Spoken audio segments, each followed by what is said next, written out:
Hi guys, welcome to Parawomenradio. I'm Amy.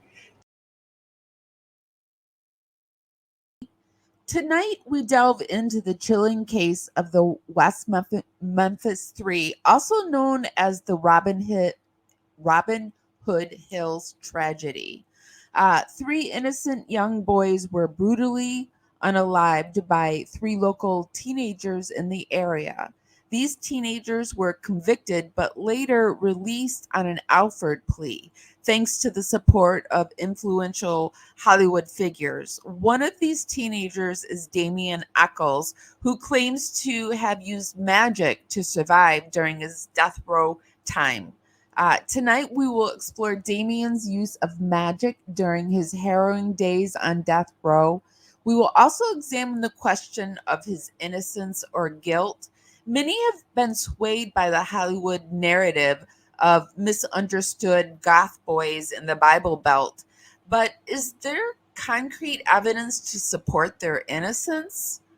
Join us as we navigate the murky waters of this case on this episode of Highly Strange Days. I'm going to roll some credits while I wait for the rest of the crew to roll in. Special shout out to my replay crew. How are you guys doing tonight? I don't think the rain can wash this away.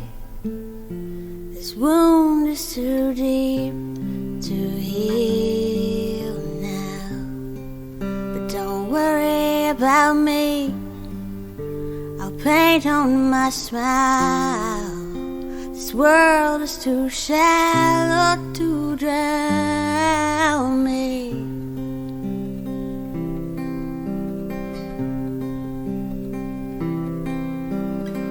Okay, a little Serena Matthews for tonight. I want to welcome my co-host for tonight, Shannon. Hi, Shannon. Hi, Amy. How are you doing, hon? I am doing fantastic. How are you? You know, I am doing. That's good enough. Yeah. It's the Yeah. best I can. Well, Okay, tonight's episode is definitely true crime with a paranormal twist because have you heard of the West Memphis 3? I had not until I saw that that's what we were going to be talking about tonight when I was on YouTube yesterday. And I thought, oh, I should probably look this up and see what it's about.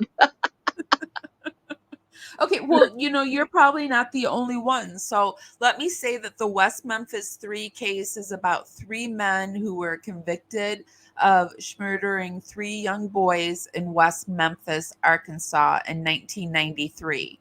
Uh, on May 6, 1993, the bodies of Christopher Byers, Stevie Branch, and Michael Moore were found in a ditch in the Robin Hood Hills subdivision. The boys were without clothing. They had been harmed and hogtied, and one of them had lost his manhood. So the trial took place in 1994, and Damien Echols, who we're going to be talking about tonight, we're not going to be talking about all three, but Damien Echols, Jason Baldwin, and Jesse Miss Kelly were convicted of the murders. The prosecutors claimed that the unalivings were part of a satanic ritual. So it was part of that time during satanic panic, and it was in the Bible Belt. And they were all sentenced, I think, let me see. Now, Jesse Miss Kelly, I think, was sentenced to like 40 years because he was basically the one that had confessed repeatedly. And Jason Baldwin got life without parole because of the fact that it was said that he took part in it.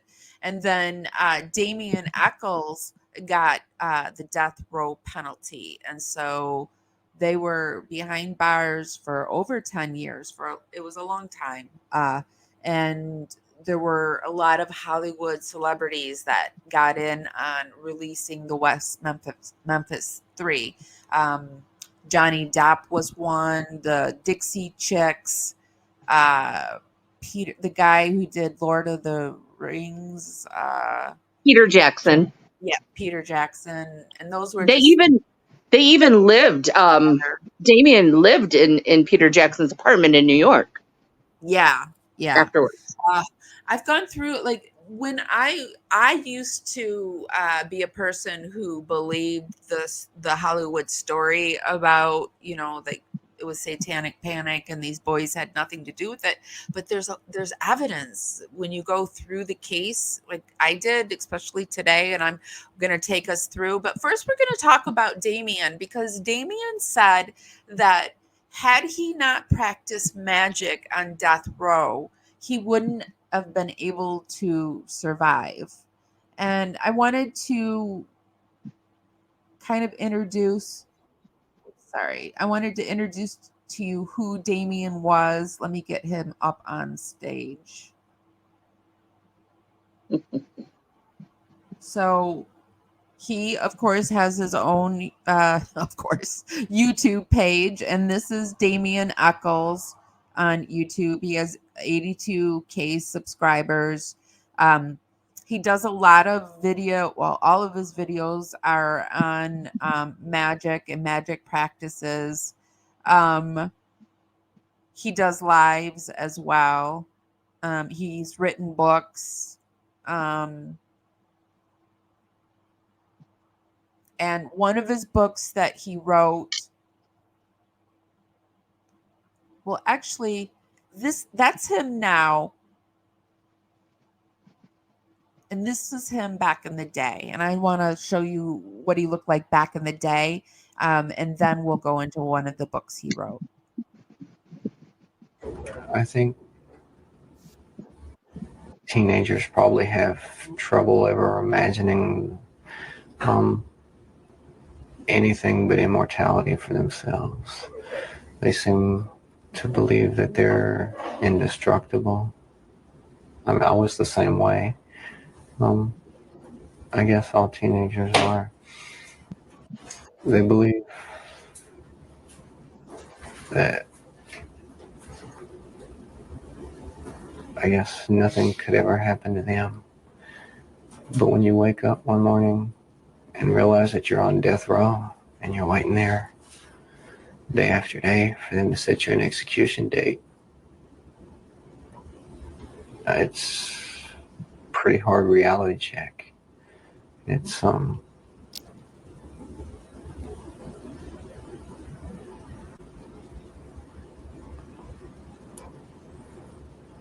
I think you realize it's a pretty harsh world.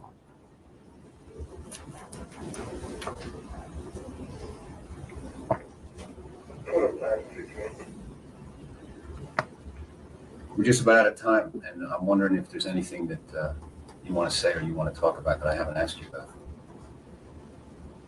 Not that I can think of. Pardon me? Not that I can think of. No. Okay. You can really tell that the depression is starting to set in right there for him.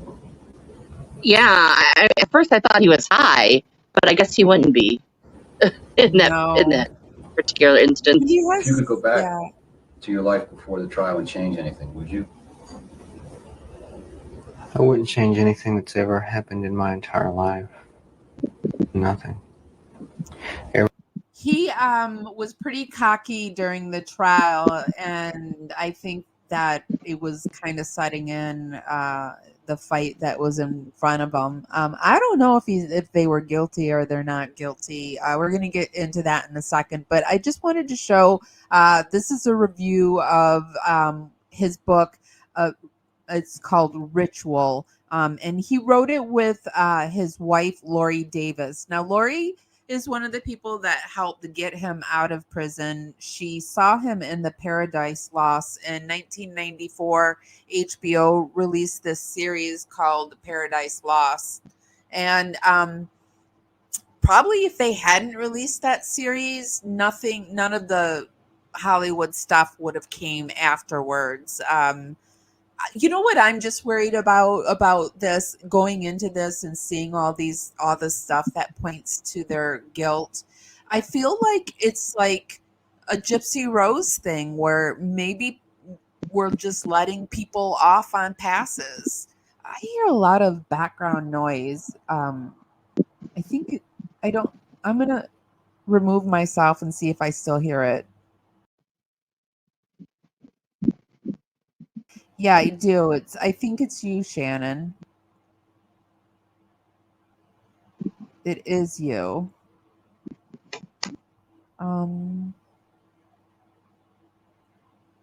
Is that better?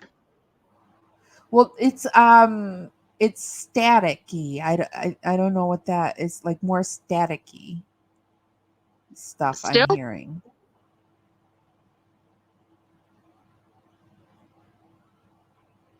Say something so I can Oh, see if I sure. can. Supercalifragilisticexpialidocious.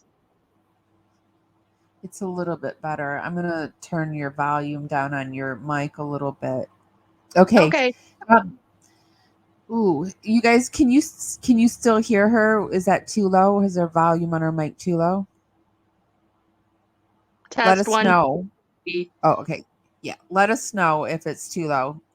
Okay, so this is his book that he wrote. He's written a few with his wife. That's what they do. They kind of, I don't know if they've even had jobs. Like, he's done things like, right? Well, I mean, you know what?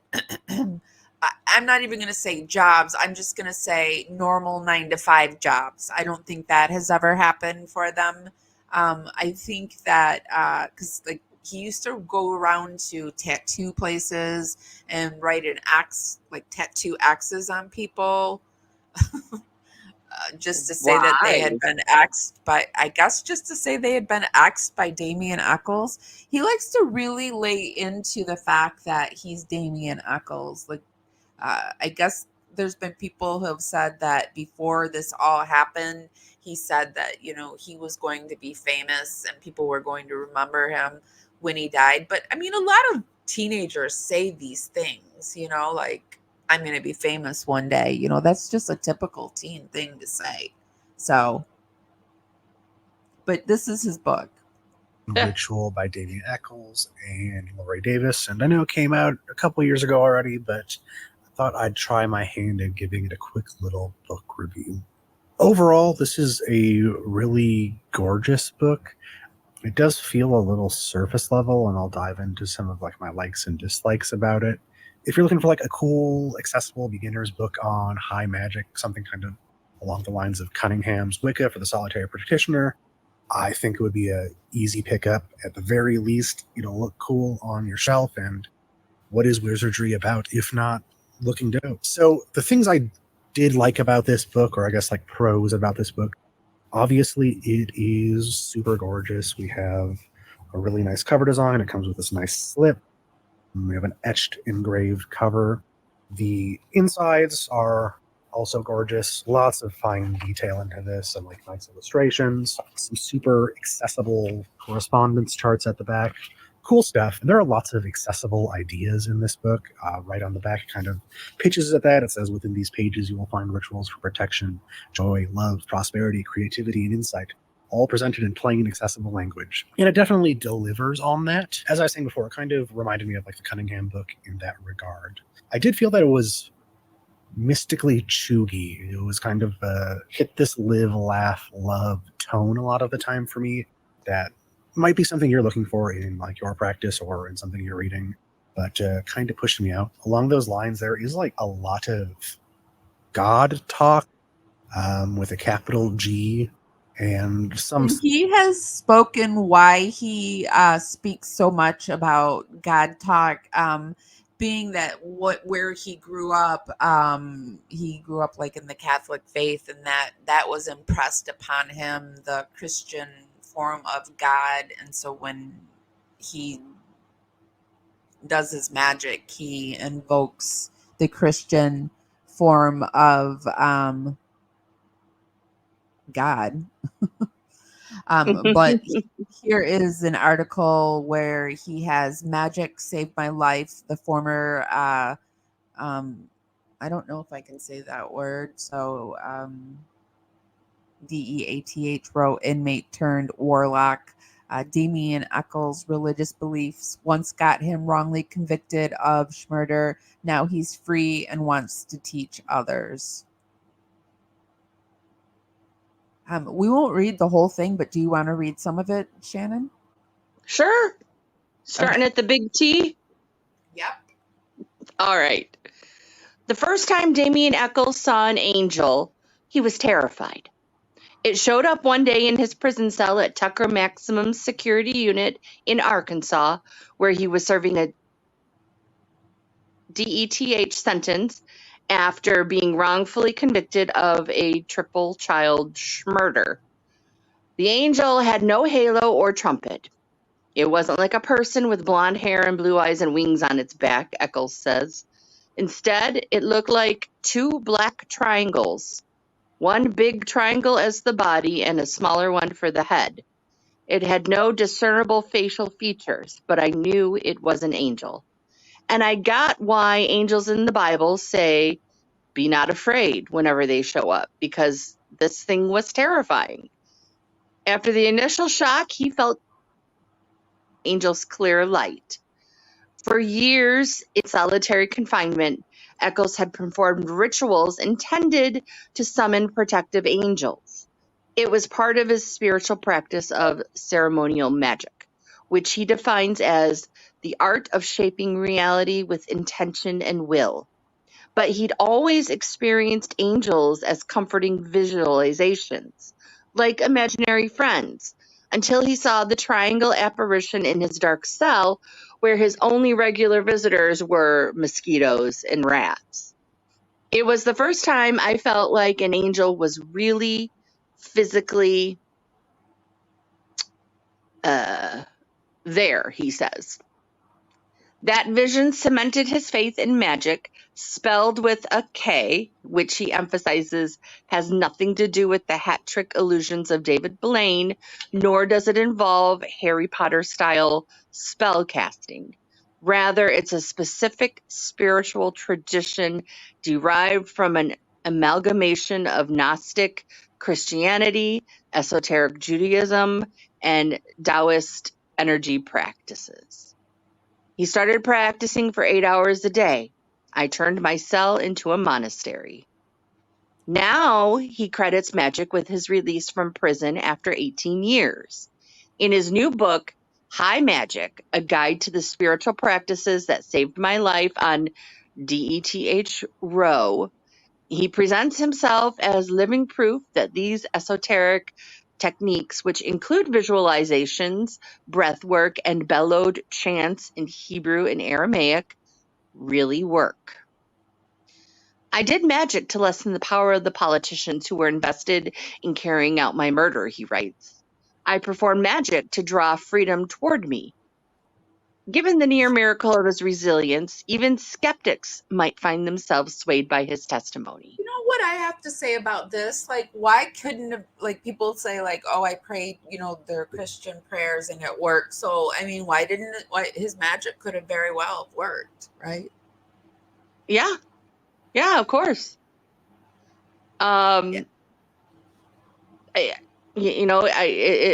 believe that both avenues work with intent. Yeah. Mm-hmm. So That's a good I would point. say it's kind of like the same thing. Yeah. Okay. Given the near miracle of his resilience, even skeptics might find themselves swayed by his testimony. While Echols' interest in occult spirituality is part of what helped him survive, it was also part of what landed him on DETH Row in the first place. As a Metallica-obsessed teenager in West Memphis, Arkansas, in the midst of the satanic panic of the 1990s, his dabbles with Wicca made him an outcast in his Bible-thumping town. Okay, let's stop right there. And we can pop over, and I have some video of him. Whoops. I have some video of him teaching rituals that helped him stay whole on the row. Cool. Arkansas, while his two friends received life sentences.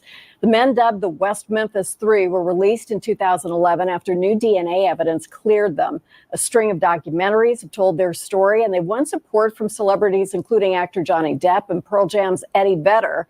In his newest book, Hi Magick, A Guide to the Spiritual Practices That Saved My Life on Death Row, Damien shares what kept him whole for nearly 2 horrendous decades. He's going to join Eddie Vedder at the Neptune Theater tonight, but we're pleased to welcome Damien Echols to New Day First. It's really nice to meet you. Thank you. As I just said to you a few minutes ago, I'm very sorry for what you've been through, but you say it's brought you here today. So exactly. You've made your peace with this. Let's talk about what magic is with a K, which was my first question when I opened the book, and you answer in a really, really interesting and I think profound way. Tell me how you describe it. Well, what magic is, when you see it spelled with a K, it's sort of an amalgamation of Gnostic Christianity and esoteric Judaism and a lot of like ancient Chinese Taoist energy circulation practices. Magic is, for all intents and purposes, the Western path to enlightenment. You know, we think to achieve these things that we have to automatically turn to Eastern traditions. A lot of people don't realize that we have, you know, something that's just as rich and beautiful and useful here in the West, our own spiritual traditions. And it is a spiritual, meditative, inner approach to things. And you're the second person I've met who's had a story like this, where they have been wrongly accused and convicted of something and faced what seems like, you know, this almost insurmountable obstacle of despair that you're on death row. Did you already know some of these things when this happened? Some of them, yes. And I always tell people it's kind of hard to like make people understand this, just because what we did go through, you know, it looks so horrific from the outside. But I always tell people what saved me, what kept me sane, what kept me going was in magic. We have a concept called will. It's very similar to Dharma in Buddhism. It's sort of what you're here for, what your purpose is. You know, people think of like a spiritual practice that the entire point, the entire aim of a spiritual practice is to, you know, whatever terminology you want to use, become one with divinity, or, you know, union with God, you know, whatever concept, whatever name you want to put on that concept. But in actuality, if that were the only purpose for our existence, we would have never been born, because we were that before we were born. The point of magic, part of the point of magic, is to help you figure out what your will is, what you're here to do. Once you figure that out and apply yourself to it 100% with all your heart, then things like despair and depression, they sort of fall into the background, fade away. And for me, the thing that I've always loved, what my will was to do ceremonial magic, to do these practices. There were times that I actually wouldn't even focus on the fact that I was in prison for weeks at a time. It reminded me of a story that I read about Timothy Leary one time when he was in prison, and Ram Dass went to visit him and said, "We've got a plan to break you out of here." And Timothy Leary says, "No, you can't do that. I've got too much work to do." And that's how I started to feel at some points. How removed you were able to make yourself from your external surroundings. It reminded me of Man's Search for Meaning, which was like my favorite book by Viktor Frankl. Has some of those same kinds of things. It seems like such an elevated humanity. It's a very interesting concept. What did you physically do? Are there exercises that we can do that kind of get us in that frame of mind, or started in that frame of mind? There absolutely are. And some of them are really simple, and some of them, you know, build in how complicated they are. Is there one you could show us Absolutely. today? Yeah. One that is really easy, really simple, and it's just a very basic practice for clearing your mind. You know, most people wrestle with trying to, say you have a song running around in your head that you can't get out, or you're reliving an argument that you had with someone, you know, a week ago. A lot of the Eastern practices are more time consuming, and, you know, they are more involved. There's one, and it kind of sounds a little bit morbid, maybe just because of my past whenever you bring this up, but I call it the prison cell meditation. All you have to do is sit with your eyes closed and imagine that you are standing in a prison cell. Everything in the cell is white. There's a window on the very back wall of the prison cell. It's almost a slit of a window, but it's up so high that the only way you can reach it is by doing a pull-up or a chin-up and using brute physical strength to pull yourself up to this window. And whenever you do this, you try to make yourself physically feel. You want to add as much tactile sensation to the visualization as you possibly can. So you want to actually feel your muscles straining, feel your shoulders pulling, feel your torso tightening up as you're lifting yourself over the window frame. And as your eyes go over the edge of the window frame, white light bursts in and completely consumes everything until there's no more cell, there's no more you, there's only white light. And if you do this 3 or 4 times back to back, takes no more than 5 minutes to do this, you'll find yourself a lot more focused. A lot of your anxiety will be gone. You won't be focused on whatever it was that was depressing you or causing you to feel despair, things of that nature. So it's really simple, really easy. Fascinating stuff. Eddie Vedder, who, obviously we love and So that's all you need to do. It's that easy to do that. He does like to name drop people, and so we're going to take a quick look at Johnny Depp, because he says that Damien Echols taught what Damien Echols has taught him. Oh. Ago, there was in a small town in Arkansas, 3 little boys were heinously murdered, and Damien Echols, who was a local kid, and 2 of his mates were arrested for this heinous crime, and they were completely innocent. Damien ended up on death row, and he was on death row for 18 years. 18 years. I got involved in the case probably, maybe he was a few years inside already when I heard about it. So Damien spent 18 years on death row. Everybody put themselves together and said, this can't happen. So 18 years later, we find ourselves, we're in a court, we're able to defend that verdict that was dirty. And 18 years after being from the age of 18 to the age of 36, he was on death row. He taught me something so incredible that I just, if you forget it, cool, forget it. If you remember it, you might think about it once in a while. When there's a monolith, this Goliath in front of you, this massive enemy, and it all seems too much, or it seems too impossible, No, it's not. Just Damien taught me something from the I Ching, and it's a symbol, and it's called the power of the small. It takes nothing but one person to start chipping away at this massive, massive injustice. Damien chipped away for 18 years. He's a free man today. Just know that chip away at the tiny bits. People will help keep chipping away at the small. The power of the small works. And I know that because I'm very, very small right now. In front of you, before you. But that's, actually so true, that the power of the small, if you don't think that you have any power, you do, because the power of the small is incredible. I'd never heard that term before. That's pretty amazing. Yeah.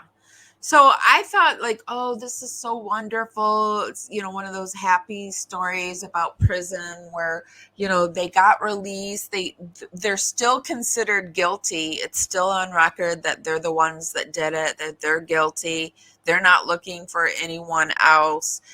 They took an Alford plea, which means they're basically saying to the prosecutor, you have enough evidence to probably convict me. And I'm just going to take this plea and I'll have my, freedom, but it's not really, you're still considered guilty.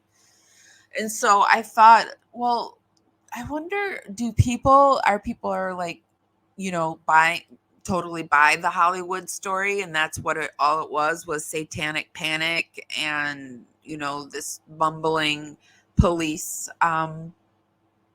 agency. And so, I had to go over to Reddit.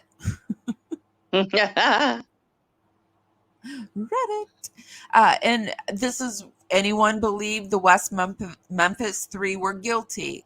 They mentioned the case in the most recent episode. I have to say, from trying to read both sides of the argument, they seem pretty guilty.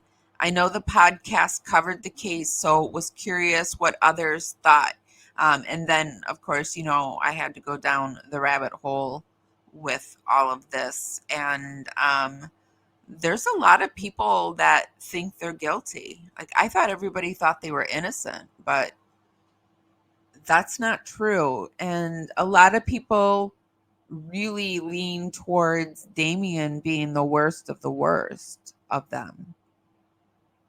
But then I also always have to be like, is he the worst of the worst because he was the goth one? He was the only goth one out of the 3. Are you still there? Yep, I am. That just seems so unfair. Just because he was goth, he got, the DEATH penalty. That's just not cool. Yeah, incredibly unfair.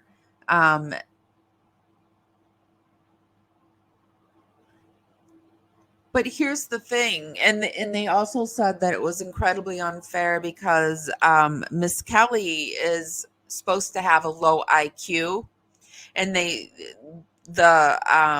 confession, they only recorded the, like, I don't know, half hour, 15, 20 minutes of the confession, and he was there for an entire day. So it was one of those situations where not everything got recorded.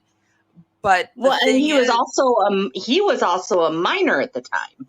Yeah, he was a minor, but his dad said it was okay for him to talk. He signed a release. No, he told them it was okay for him to go there, for them to take him in, but he did not agree that he could talk.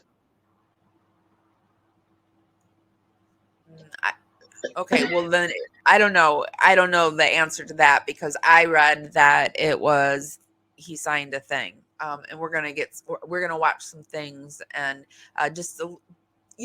tonight we're just gonna focus on Damien. If the crowd wants more Memphis 3, I can go down this rabbit hole for like days. This case interests me because it was the first case that I remember seeing. It came out on like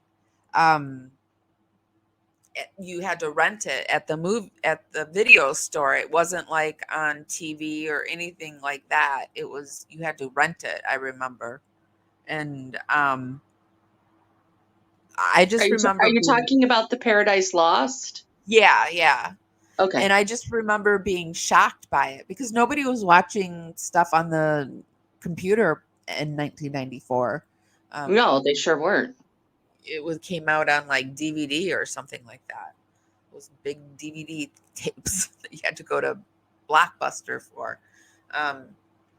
And it just has burned in my memory. And, and when I saw that video, I was like, oh my gosh, these poor kids, what have they done to these teenagers? Because it really looks like they're being railroaded. But Jason, is his name? Miss Kelly. What's his? Jesse Miss Kelly confessed on the record 6 times to 6 different people. That's on the record. So he's probably done it more. On the record, he did it 6 times, and he sought people out to confess. And his stepmother has said that the night after it happened, she heard, like late at night, she heard Jesse sobbing really loud, like so loud. And she got up and she went in to see what was wrong.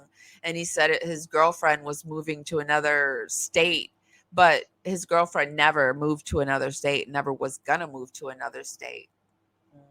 And every time he confessed, he said it was because he thought that Damien and Jason were such sick people that they deserve to be on the outside, or they don't deserve to be on the outside. Oh. So there was a lot. This rabbit hole is deep and Jesse Miss dark. Kelly was coerced into making a false confession, you have to be more specific about which confession you're referring to, because Miss Kelly confessed multiple times. His first of 3 taped confessions was on June 3rd of 93. He confessed again on August 19th of the same year to his lawyers, February 5th of 94 in a police car after his trial, again on February 8th to his attorneys, and yet again on the 17th with his attorneys and prosecutors present. Along with all this, numerous others have claimed that Jesse confessed to them in private. In the end, I'd like to know what your thoughts are. Feel free to leave. So Jason or Jesse, I keep wanting to call him Jason because the other kid's name is Jason. Jesse was busy, very busy confessing. Now this, oops, sorry, I didn't mean to get so loud in the mic. This channel, Burn After Reading, has a great, it's like 2-hour long video, and he goes into all the like holes in the story. Like the part 1 is like Jesse, part 2 is Damien, and part 3 is Jason. And I think there's a part 4 too. But we're gonna watch part 2, Damien. This is what made my eye go up.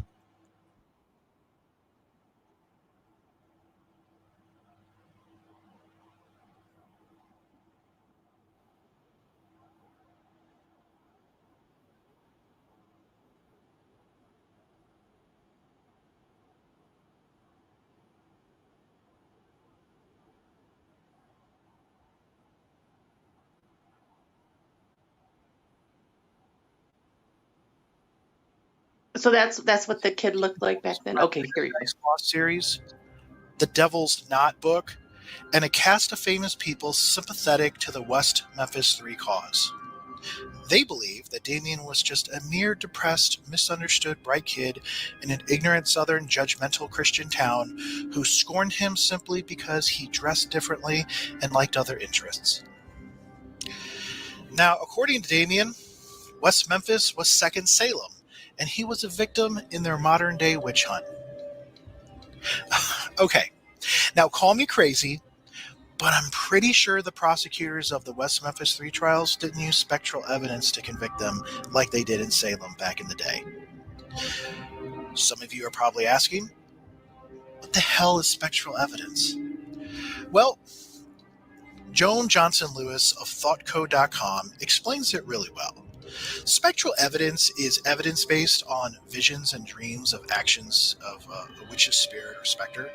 Thus, spectral evidence is testimony about what an accused person's spirit did, rather than the actions of the accused person in the body.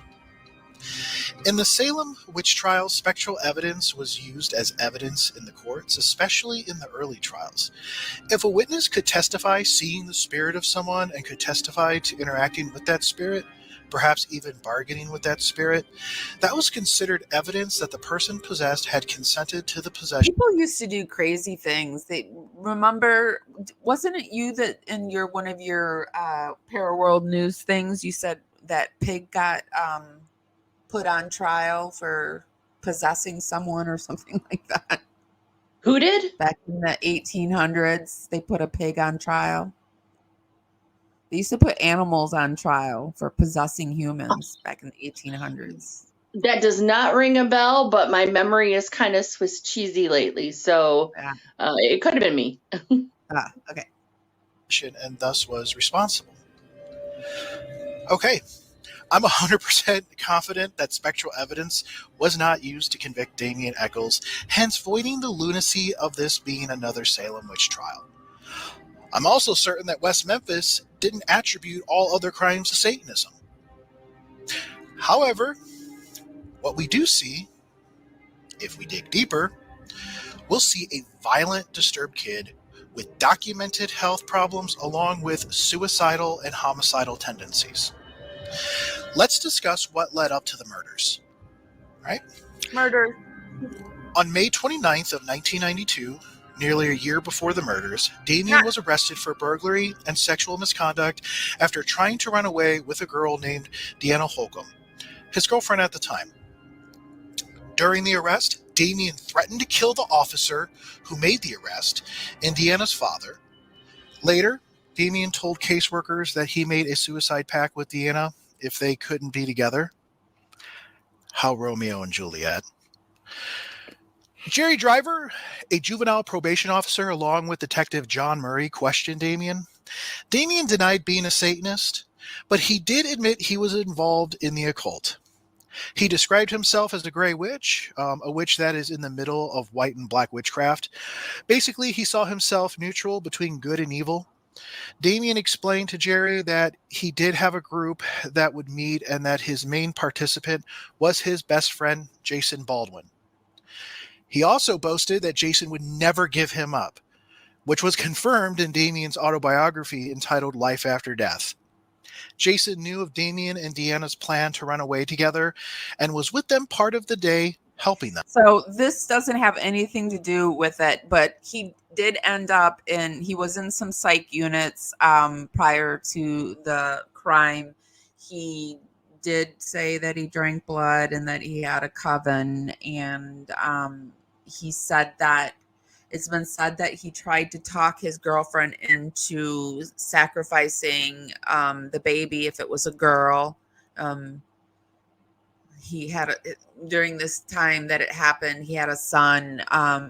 His girlfriend was pregnant with his baby, and she ended up having a son. And this is all proven because it's documented that he was in these institutions. In trial, Damien admitted being at the softball field, but denied making those remarks, calling the girls liars. Years after being long convicted, in a prison interview, he admitted about Amanda's phone number and address. After the child murders, Amanda reported that at the local skating rink, Damien would follow her and Jennifer around, stalking them, and threatened that they were the next two to die. On May 24th, at a softball field, multiple different girls heard Damien claim he murdered Stevie, Christopher, and Michael. He went on to say that he planned on killing 2 more people before turning himself in. He claimed that he already had one of them picked out. Some of these girls include Christophe Van Vickel, Katie Hendricks, Jody Medford, Jessica Medford, Jackie Medford, and Katie LaFoy. Donna Medford. He's basically pointing out that there's a lot of people that heard him say that he wanted to continue and that he had unalived the boys. This is like an hour long, so we're gonna skip through it to parts. Sure. In addition to Jesse's many confessions, others have witnessed Damien's taste for blood. Tiffany Allen witnessed a fight between Jason Baldwin and this other boy. After the fight, Jason bled, and Damien wiped Jason's blood off with his finger and put it in his mouth. Damien made it clear during an interview that he doesn't drink blood, but licks it. An irrelevant statement because whether he's drinking, sucking, or licking, he's consuming. And we've interviewed people that drink blood before on Parawomenradio, and it's a whole alt community that does it, but they're usually very careful. Like, you have to have your blood tested, and it's between people that I just know because I knew some people who did it. I've never done it, you guys, but they usually say that they're low in iron, or I don't know what it is. And then there's also people that claim to be energy vampires. I've had energy vampires on the show. Remember, I can't think of her name. It's on the tip of my tongue. She was on TV a few times afterwards. Our show really gave a lot of people a boost up, and it always irritated me that they never gave us our credit for it. They didn't. I mean, my biggest claim to fame is that we had Lorraine Warren on the show. Yeah, I know. We're gonna have to, when it gets closer to Halloween, we're gonna have to pull up that interview and Cool. play it. Okay, so but okay, so this is a very good but it's like 2 hours long. We link everything that we view in the description, and often we talk over it, stop and start it, don't read everything. It's for fair play use, and we do put everything down in the description. I think that's important. Not everybody does that, and I think it's very important for channels to do it. It can be a pain in the butt because we show a lot of we move along to different channels and different sites, but I think it's important. Here we have Damien Echols failed his polygraph. But I've also seen in places where it says they all passed the polygraph. So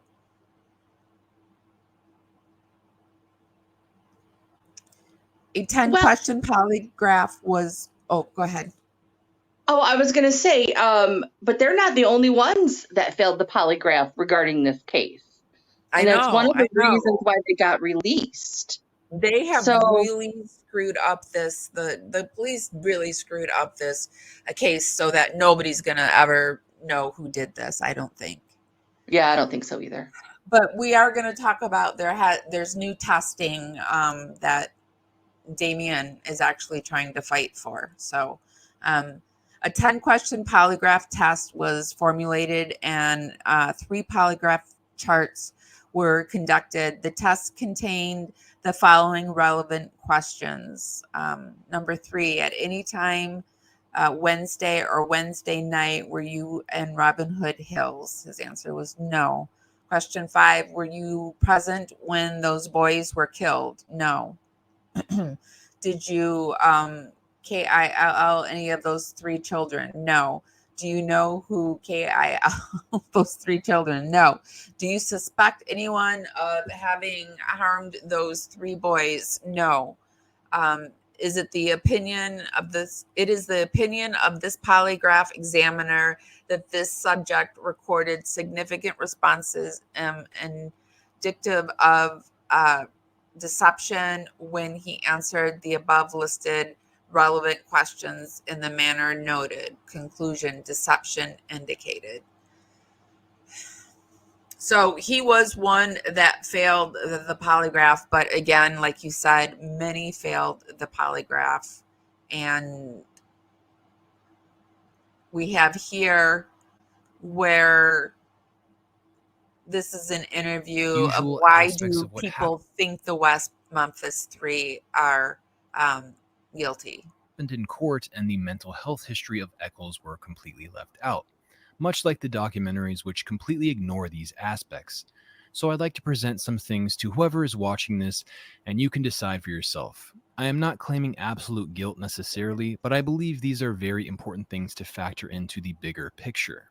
So here are some reasons why I distrust Echols and what he says. I will be using clips from the trial where Echols is blatantly caught lying, specifically about his obsession with Aleister Crowley and the occult, a vital part of understanding who Damien Echols is. He openly declares himself a witch and practices magic, so it's a relevant thing to address. We will also take a look at some of his medical mental health records and why his parents had him. No, he said on the stand that he didn't know who Aleister Crowley was. Yeah, he was like doodling Aleister Crowley on the shit. So he got caught in a lie on the stand, because they asked him, do you know who Aleister Crowley is? And he's like, no. And then like a few minutes later, they're like, is this your handwriting? And it's like, Aleister Crowley. He's like, yeah. Just, yeah, whatever. He was a real, he was something. He was your typical teenager. Like, I'm going to make this as hard for you as possible. Yeah. Admitted multiple times and claimed to be afraid of him. The idea he was simply falsely accused because he wore black and liked heavy metal and was depressed, becomes outrageous when you actually take a look at this public evidence. So let's start off by looking at this clip right here. You're familiar with a fellow named Aleister Crowley? I know who he is. I know who he is. And he's a guy who kind of professes, he's a noted author in the field of satanic worship, right? I know he is, but I've never saw any of his books personally. Not really much of a follower of his? I would have read them if I would have saw them, but I just never. Okay. But Aleister Crowley is a guy that, based on his writings, believes in human sacrifice, doesn't he? He also believed he was God, though. So he states he never read Crowley, says he would have read him if he would have saw him, which is an odd thing to say. Goes on to state Crowley believes he is God to sort of discredit Crowley in a way. Not sure how someone who hasn't read him even knows this either way. That makes no sense at all. This is an obvious contradiction, and it gets much worse from here. Let's continue. Doesn't have any particular significance to you? I know who he is. I've read a little bit about him, but I've never read anything by him. Let me show you copy of some documents. Do you recognize that? Yes. Okay. What is that? It was this paper I had on different alphabets for like translations where you could write things that nobody could read, and this was one of the forms. Oh, okay. Well, where did you have that at? When did you do that? Write those things out? Sometime before I was arrested, I guess. Okay. Are you sure that you hadn't done those since you were arrested while you've been staying in jail? I don't know. I might have. Well, whose names are written on that document? Mine, Jason's, my son's, one that says Aleister Crowley. And Wait. Who? Aleister Crowley. Now, this is a document that you've written while you've been waiting in jail for trial, right? If you say so. Well, you wrote it, correct? That's your writing? Mm-hmm. Okay. You recall when you wrote it? Not really. Well, what I'm going to ask you is that this Damien Seth Azariah Echols, your son, he wasn't born until after you were placed in jail, correct? Yes. Okay. So if you've got his name listed on this document, then this document had to be generated after he was born, right? Yes. Okay. So this is something you've written since you've been sitting in here in jail waiting for trial. Yes. And what you were doing was writing out various names in different type alphabets, correct? From the way it looks here, I was practicing, trying to memorize them. Okay. And one of the names that you picked out to write about was this fellow named Aleister Crowley, correct? Mm-hmm. Is that just a total coincidence? You just pulled his name out of there? No, it's just the same book that I had with the different alphabets in it. It also had stuff about him in it. Well, did you have the book out there at the time you were doing this? This was just from what I remembered myself, where I was practicing, trying to memorize, get it all in my head. So he lies about when he wrote it and gets caught in the lie, lies about not really knowing who Crowley is, despite writing in a secret, memorized, coded language about him. Do people typically constantly lie and have the need to code what they are writing while in custody for murder if they are innocent and have nothing to hide? It's pretty outrageous that this is ignored. It gets even worse than this. Let's continue. Control of the demonic portion of people. He asked me, did I think there were some people that could not control that side? I said, yes, I guess there is. It also states that Damien stated that the younger the victim would be more innocent, and in turn more power would be given the person doing the killing. Right. Okay. Did you say that? Yes. Okay, those are your words. Mm-hmm. Did you pick that up when you were studying to be a Catholic? No. I saw that on several movies, books. So Damien Echols casually admits to these horrific and disturbing statements about the younger the victim, the more power. Now, no one in their right mind would do such a thing, especially when they are on trial for a heinous crime such as this.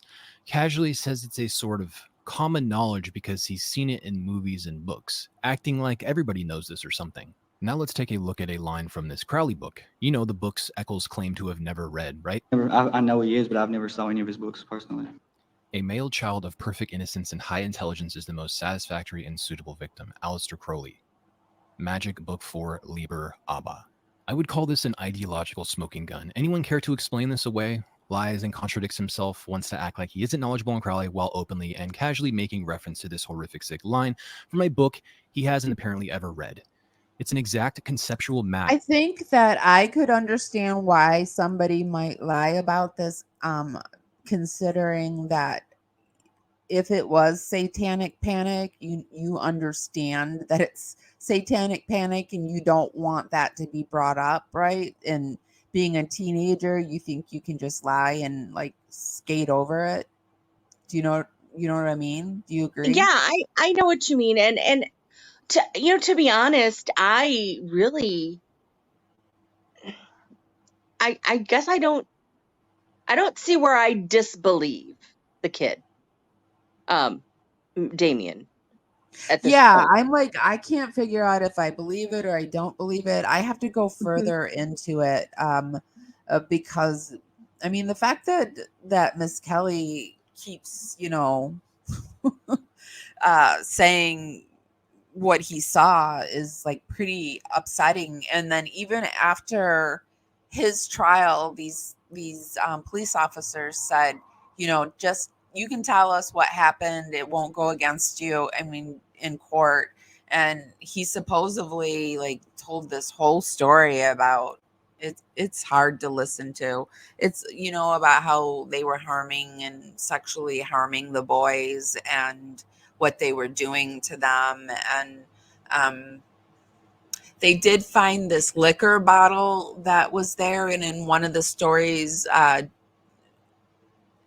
Miss Kelly said that they had been bought some alcohol, and one of it was one of the whiskey that he said, and that they had all went down to the water and they were just sitting around drinking, and they heard the boys coming, and so they got out of the water to hide in the woods. And it's been said that like the people that did this to the boys had to have been hiding in the woods. And then they came out, but that they found the exact liquor bottle he said he was drinking down at the water. So, yeah. From a dude who writes in code about Crowley while he is in custody for an act exactly matching this. I mean, like, really? Really? So let's say it wasn't Echols in the West Memphis 3. What is the statistical likelihood Echols just happened to specifically admit reference to this line in a book and have this ideology? It seems oddly coincidental, doesn't it?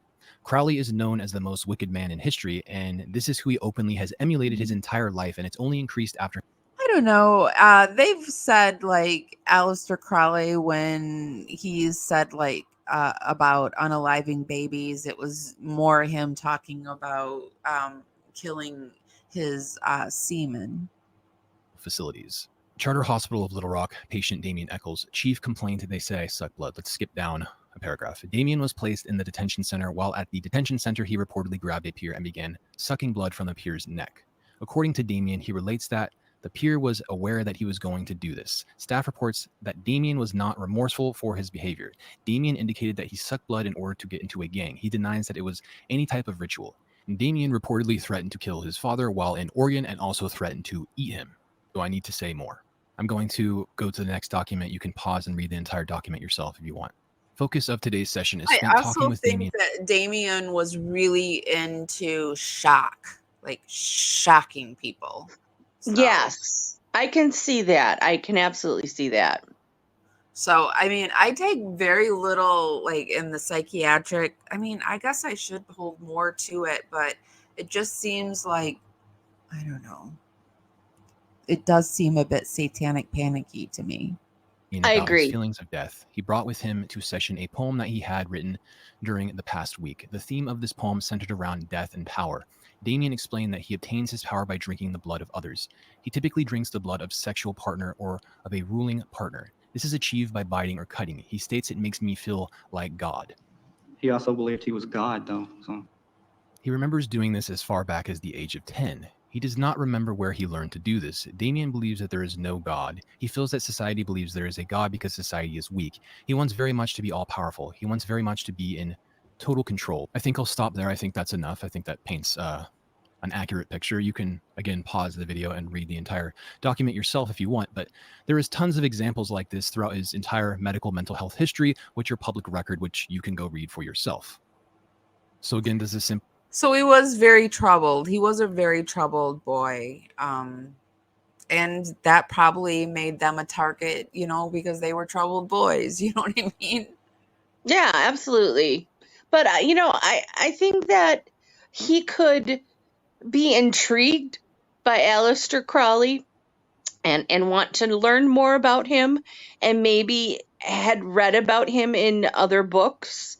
But I mean, what the guy asked him is, had he read any of Aleister Crowley's books? And I mean, living in the Bible Belt, they might not have been accessible to him. Yeah, he might not have read them, just knew about them. But he knew how to do the alphabet. But anybody who is interested in witchcraft has looked at something Aleister Crowley. I'm sorry. I have not looked at anything Aleister Crowley has written, ever. No? Ever? Nope. Oh. Nope. Never. Well, it's not an abnormal thing to do. Let's say that. And you can tell that Damien is well read. You can tell that. So. Yeah. What do people think in chat? How are you feeling about Damien?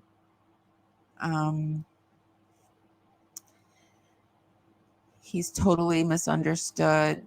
Yeah, I think he's completely misunderstood, and it makes me sad. But there is more to this, but it's just too much to go into to go to every side that says, like, well, this is what Jason did, this is what Damien did, this is what Jesse did. If you want to do I'm trying to lean more towards the magical aspects of Damien. If you guys want me to do like more of a true crime type thing, and include all the boys, we can do that. But you're probably wondering, like, do they think anybody else could have done this? And the person that everybody is leaning towards is, there's this homeless guy at Bojangles. It was also, Robin Hood was right by a major freeway that took you, like, it's one of those freeways that was perfect for serial unalivers. They could just hop on it and be gone. You know what I mean? It like intersects a bunch of states, I think, and stuff like that. I don't know, but it takes you away fast. But at first people were like saying that the Byers boys' stepfather did it, and that kind of, like, they leaned towards that for a little while, and then they figured out, like, no, he didn't do it. But now they're leaning towards Terry Hobbs, one of the other boys' father, that did it. And this is Christopher Byers' father talking about it. Yes. Who do you believe is the real killer? Terry Wayne Hobbs. Amen. I don't know how much. He was a character. He was a character in all of the Paradise Lost. Here, I have to make it. There were a few of the Paradise Lost, and like I think at one he was even like laying on his son's grave, because the Christopher's mom passes away later on. So. Mm-hmm. But then there was also, I don't know if I'm stealing your thunder, No. two other teenagers that. What makes you so sure? Go ahead. Two other teenagers that left town like immediately after they discovered the children, the three children, and they did gave them polygraphs, and they both failed them as well. Mm-hmm. Isn't it so? And polygraphs, a lot of people fail them. A lot of people that are innocent fail them, and a lot of people that are guilty pass them. So they're just tools, and unfortunately, people use it as something more than like it's proof of guilt or innocence. Yes, they give it more clout than it deserves. Yeah. What makes you so sure that it's Terry Hobbs? Pardon me? What makes you so sure that it's Terry Hobbs? He's the real. Well, his DNA was found there in the lace of Michael Moore.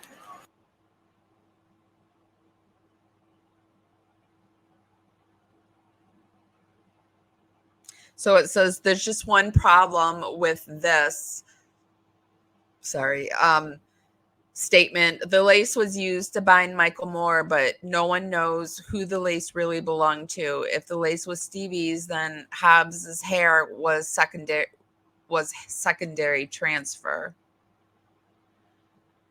Putting them in the water really damaged the DNA, but there is some DNA. It didn't get there by osmosis. David Jacoby's hair was there. What did it do? Fly there on Harry Potter's wand? It either fell off of Terry Hobbs or he was there.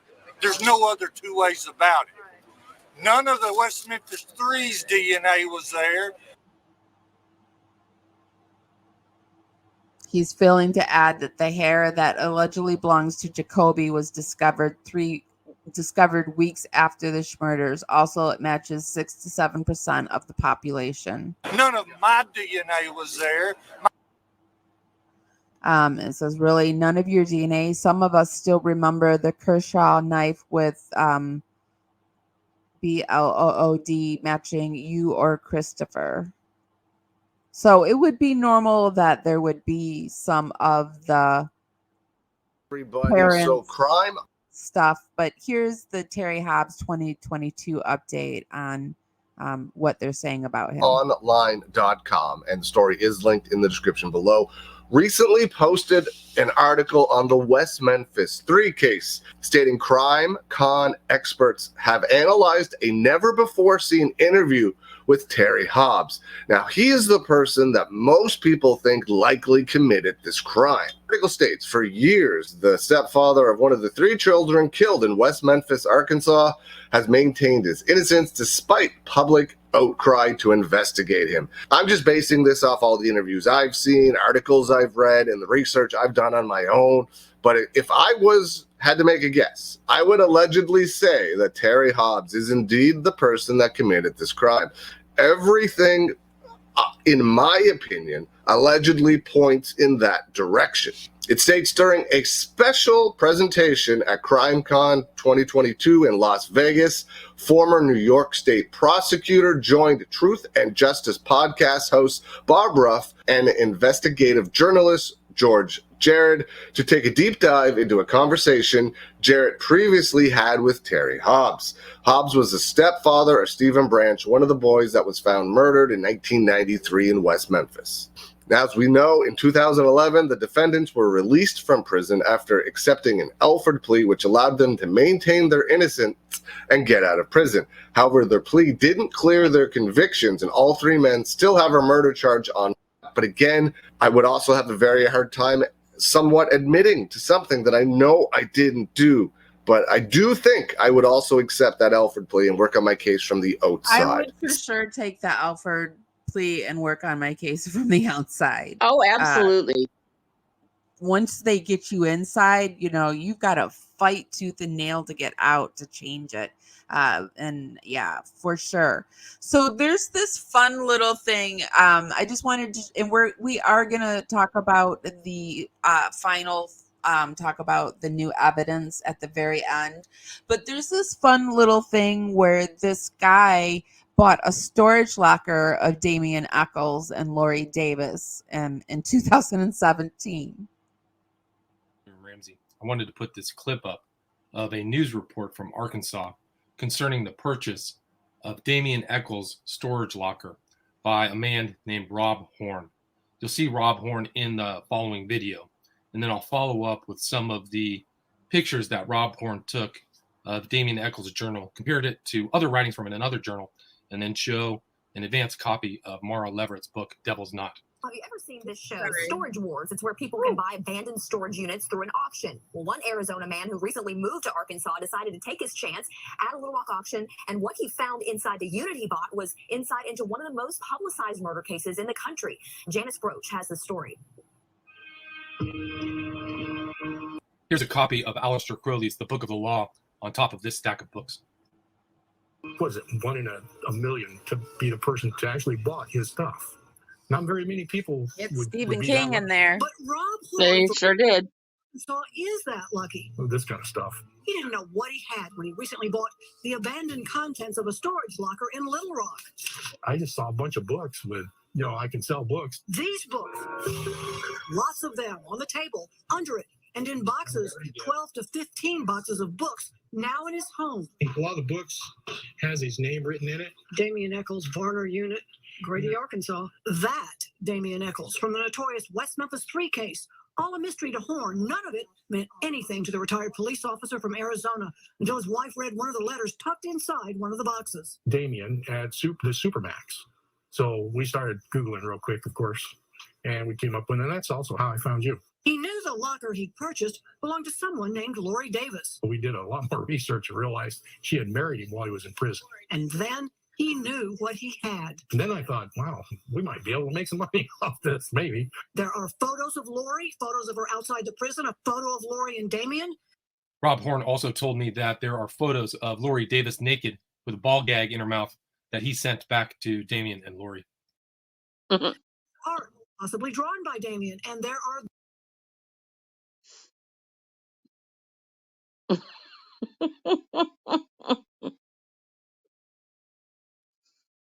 I don't know that I would have sent that back to them.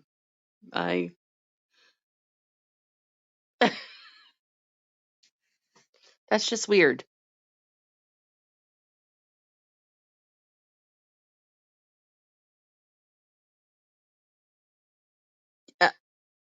Amy, you there, dear? Oops, sorry. My mic keeps coming undone.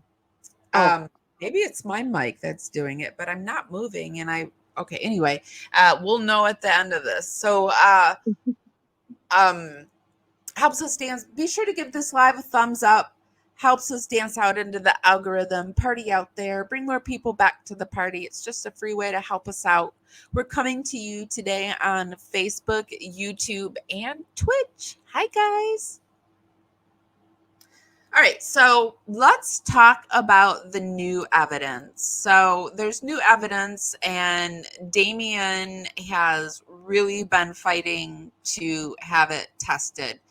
That's another thing. I don't know why, if he was guilty, why he would be fighting to have it tested unless he's got this big master plan, knowing that they're never going to test it. But there's new evidence that was found. This breaking updates top the news at 5. Thanks for joining us. I'm Stephanie Skurlock. And I'm Greg Hurst. Attorneys for one of the West Memphis 3 want evidence retested 28 years after the horrific deaths of 3 little boys. All 3 men in this case, Damien Echols, Jesse Miskelly Jr., and Jason Baldwin, were released from prison in 2012 after they made a deal with prosecutors called an Alford deal, meaning they maintain their innocence but admit the prosecution's evidence would likely result in a guilty verdict. It's a case gaining international attention after many believe the men who were teenagers at the time of the killings were innocent. WRD's Shay Arthur is live tonight in West Memphis with what this new discovery of evidence means for the case. Shay? Hey, Stephanie. Hey, Greg. Yeah, the next step in this case is to get that evidence DNA tested with new technology. Now, a spokesperson I talked to says the goal is to find the real killers in this case. This is a photo Lonnie Sori with Arkansas Take Action says was snapped inside a West Memphis police evidence room. To our shock, it was intact, it was cataloged, it was packaged, and it was all there. Showing evidence from the 1993 murder of 3 little boys in West Memphis, part of the widely known West Memphis 3 case, landing at the time teenagers Damien Echols, Jason Baldwin, and Jesse Miskelly behind bars for nearly 18 years. Echols, once on death row. The men, no longer in prison, continue to maintain their innocence in the murders. But at one point, the team that worked to free the West Memphis 3 thought the evidence in the internationally known case might not even exist. They've been working for the last 18 months to get access, but said received no cooperation from city officials. And then what even worried us more is we started hearing from these officials that the evidence had been destroyed, lost, or mishandled. So rumors that had been lost in a fire. It was very confusing and a very sad state of development. Finally, after a court order, they have access to the evidence. Suri says the plan is to use DNA testing technology called MVAC. Clearly, there's been significant strides made in DNA testing since 1993. How will this process take place, and who's paying for it? We have to raise some money because it is expensive to test DNA, and providing the law enforcement authorities in Crittenden County don't stand in our way. The same day. So the problem is they are standing in the way. They don't want to have it tested, but finally, it's been reported. Let me see. Hold on. It was reported on 5 months ago. I found this. Heart and all my soul that the day is coming whenever we will see justice and we'll walk out of this place. It may not come tomorrow. It may not come on September 30th, but it will come. That video you just heard was Damien Echols in 2010, right before he, Jason Baldwin, and Jesse Miskelly took an Alford plea deal in the West Memphis 3 case. This deal allowed them to keep their innocence while accepting that the prosecutors had enough evidence to convict them. But since that deal, Damien Echols has continued to claim that he's innocent and did not murder 3 8-year-old boys. Thursday morning, the Arkansas Supreme Court reversed a lower court's ruling, meaning evidence that was once thought to be destroyed in the 30-year-old case can be DNA tested. Well, now Ashley Godwin is going to break down the decision and how Echols' legal team is preparing for what's next. Once that additional DNA testing started pointing in different directions than the 3, then we first started to have real hope that maybe there was a way this case would break open. Damien Echols' lead counsel, Stephen Braga, has been on the case since 2009. Right before Echols, Jason Baldwin and Jesse Miskelly made an Alford plea deal. I haven't been involved in another case, anything like this in my career. Believe me, this is one of a kind, really dramatic case in terms of, as Judge Laser said at the Alford plea hearing, it's a tragedy on all sides. Echols has maintained his innocence since, pushing for justice in the case. And that push came closer to reality in 2021 when evidence thought to have been destroyed was found. Echols and his legal team want to test it for DNA to see if they can identify who was at the crime scene. But when they took it to court in 2022, a Crittenden County Circuit judge said no, and that the petition they filed under was not applicable in this case because Echols wasn't in state custody. 2 years later, the Arkansas Supreme Court weighed in on the decision. In a 4-3 majority opinion, the justices say Echols can test the evidence with this law, and he does not need to be in state custody to seek relief to prove his innocence. We're going to take the high road and respect both sides. And, luckily we won. We're able to go back and have jurisdiction in the circuit court over the petition for new testing. And, what I would say to anybody who believes that the West Memphis 3, who still believes that the West Memphis 3 committed this crime or Damien is some kind of depraved criminal, well, let's let the testing be done. Something Echols and his team have been working on for years. I agree. Let the testing be done. So that is the new update. It has been ruled that the testing will be allowed, but, I'm sure there's more legal red tape somewhere where they're going to contest that ruling somehow. Although it's a Supreme Court, so I don't know if you can contest it. I think I read somewhere too that they're claiming that a piece of evidence is missing. Yeah, I think I read that somewhere too. I don't remember exactly what it was though. Maybe it was the semen that was found on the boys' underpants.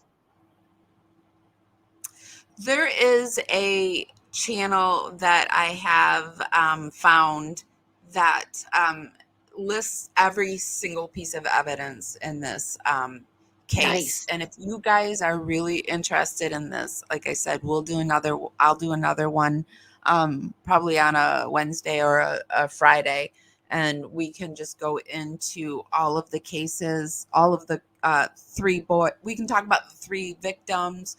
We can talk about the 3 men or teenagers, and then also talk about people that they think might have done it. There's a Facebook channel or Facebook group too that I just joined that has people that both believe he did it and both believe that they're innocent. So I need to go through it because there's like things in here that talk about like Damien and what his wife, they're grifting and stuff like that. And then there's other people that are on the channel that say like they sat next to him at an airport and he was the nicest guy. So, you know, that kind of deal. If you do continue looking into this, can I join you? Oh yeah, we can do it on a Sunday. I just didn't know if you were like interested or not. But Well, yeah, I we can do it on a Sunday and talk more about his magic because he has more books. And he just co-wrote a book with his wife. I would like to get into their love story because, you know, like prison, meeting somebody in prison, that's interesting, you know? Yeah, very interesting, definitely. We can do it Sundays, or if you want to keep on your Wednesdays, I wouldn't mind making a guest appearance on a Wednesday. Sure. Oh, Tara, we are sending our love, healing, and prayers for you. And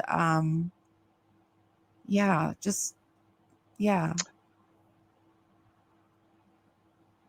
You can recuperate with all our past lives and our videos and all the new stuff that we're going to be doing over on the Paraworld News. I'm getting excited because I don't know, did we talk about this at the last couple shows?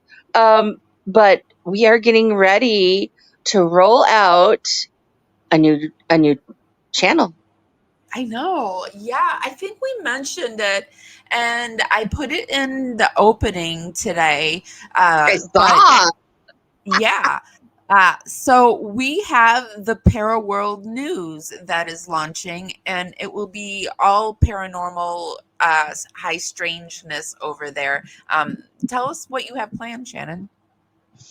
I plan to talk about current paranormal events that are happening around the world, as well as interesting ones from the past that perhaps I haven't heard of before and that I just stumbled upon. And paranormal is like huge. That, it can be like it can be cryptoid, it can be ghost, it can be UFO, it can be conspiracy theory, it can just be like a high range. Basically what it's not going to have is true crime. I am enjoying doing this paranormal true crime with you. Before this, I would say true crime really isn't my thing. Although, I do occasionally enjoy watching Frontline or whatever, or Dateline. Dateline, that's what it is. Frontline's a flea med. Dateline. But, I'm not, the type of woman that likes to, sit down with Netflix and watch like a whole season of true crime. That's just not my game. But it's been a lot of fun doing it with you, especially when there's a paranormal twist. So, but my heart really lies in the paranormal period. And so, we back in the day, decades ago, or maybe was it decades ago? I don't know. A long time ago. And over a decade ago. A decade and 3 years. How about that? Decade in 3 years? Okay. Yeah. So, we when we first started doing the Parawomenradio back in the day, I was I was the chat moderator, and you and Beverly co-hosted the show, and then you started letting me come on for a little Paraworld News segment. And it was like, I don't know, 15 minutes of just local, of just like current events that were paranormal related. And I loved it. And so I'm really excited to be able to revive that for, a full length show. And it was really popular. People loved that segment that you did. So I'm really excited about it too. swallow this day, and the clouds wouldn't steal the moon from me. But the rain starts to fall,